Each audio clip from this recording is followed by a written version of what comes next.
Assalamualaikum warahmatullahi wabarakatuh dan salam sejahtera, kembali lagi bersama saya Rushdi Syarif.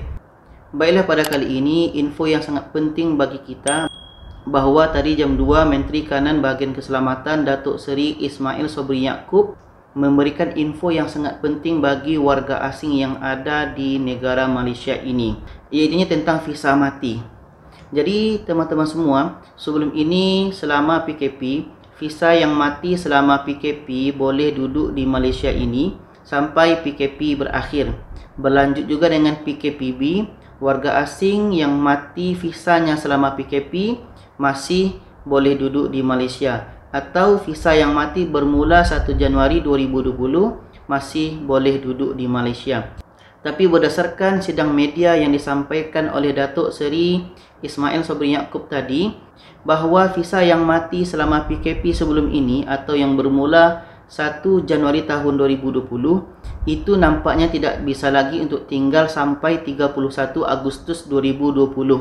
Karena walaupun PKPP, Perintah Kawalan Pergerakan Pemulihan di Malaysia, akan berakhir 31 Agustus nanti, tapi berdasarkan ini adalah info terbaru ya. Makanya pada video sebelumnya saya ada bagi tahu bahawa kalau ada info terbaru, maka yang dipakai adalah info terbaru.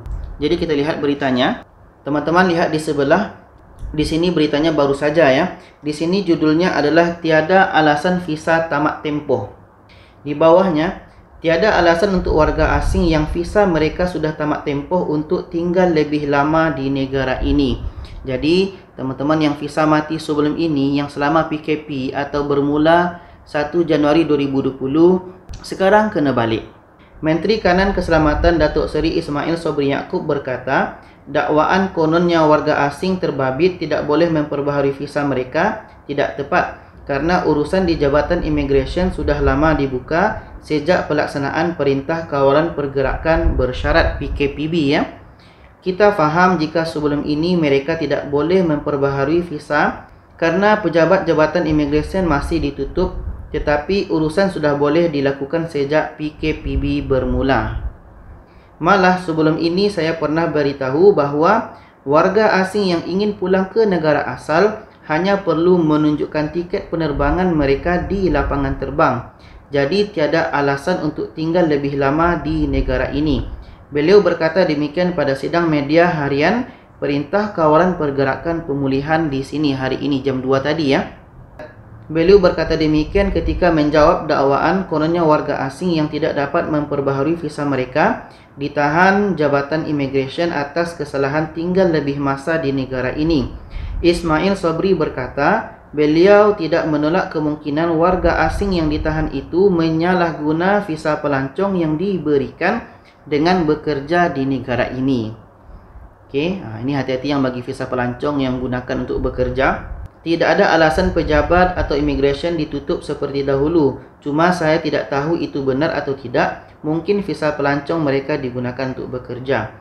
Jika itu yang berlaku, ia jelas melanggar dasar dan undang-undang negara kita karena menyalahgunakan visa. Jadi di sini teman-teman semua, kita apa yang perlu dipahami, iaitunya kita atau teman-teman yang visa mati selama PKP atau yang bermula 1 Januari 2020 itu sekarang kena balik. Sekarang harus balik. Tidak menunggu 31 Agustus, tidak perlu menunggu PKPP berakhir.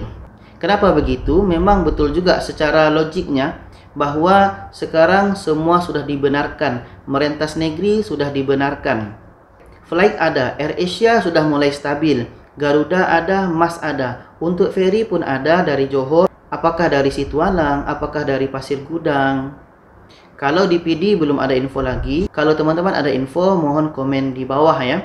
Jadi itulah teman-teman info yang sangat penting bagi kita.